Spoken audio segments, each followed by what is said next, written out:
I'm Mackenzie Martin, and this is my presentation on personality. Personality is a combination of characteristics that make up an individual's unique pattern of thought, behavior, communicative ability, and physical appearance.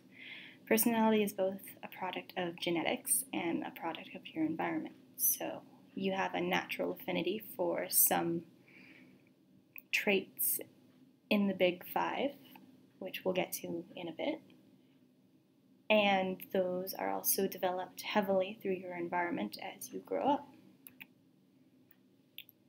So children are very impressionable, which makes sense that this is the time when personality gets developed the most. And right around age 6 is when someone's personality seems to take on a more concrete form as far as the 5-factor model goes, also known as the Big Five. Though mostly in the areas of extroversion, agreeableness, and conscientiousness is this seen.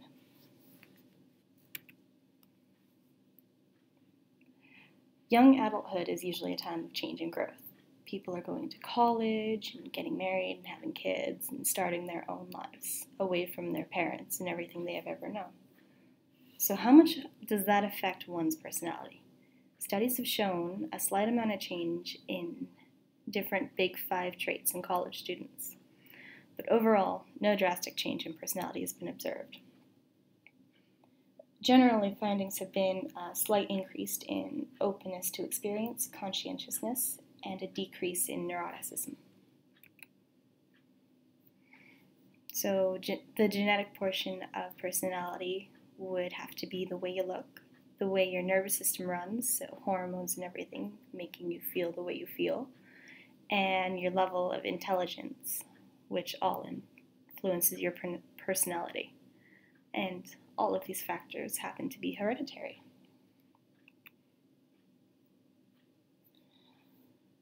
The environment one grows up in is very influential for the development of a personality. It's made up of people and expectations that shape children to become the adults that they are, which would obviously impact how personality develops. These types of environments can include social environments, so friends, neighbors, people like that, your family environment, cultural environment, and school environment.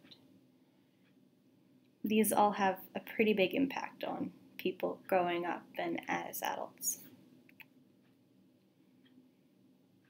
So the 5-factor model are 5 traits that were selected as the best model of personality for a few reasons. The traits go unchanged despite differences in age, sex, and culture.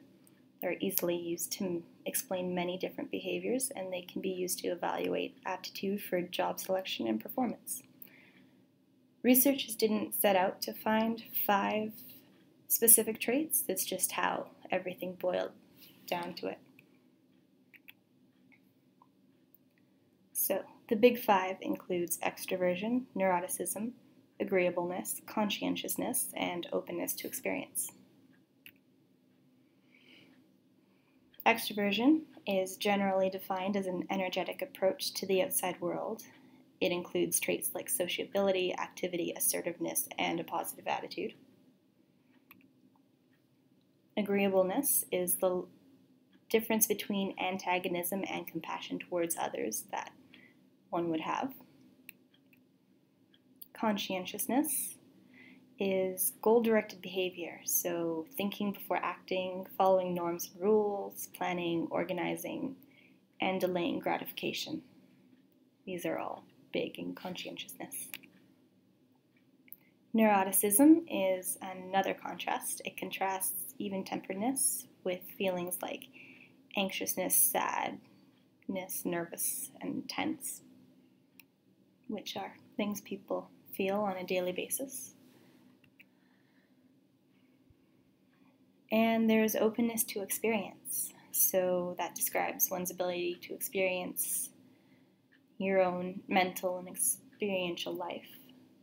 So how you go about living your life on a day-to-day basis. The The reason that the five-factor model is the best definition of personality is because it outlines 5 umbrella classifications of personality, and it didn't originate in one singular lab. So there were multiple researchers looking out to find the best definition of personality, and they all came up with basically the same content. 5 umbrella classifications with slightly different names, but same content.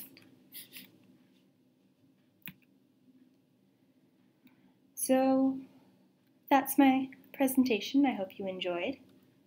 I had fun putting in the transitions and voicing over. And yeah.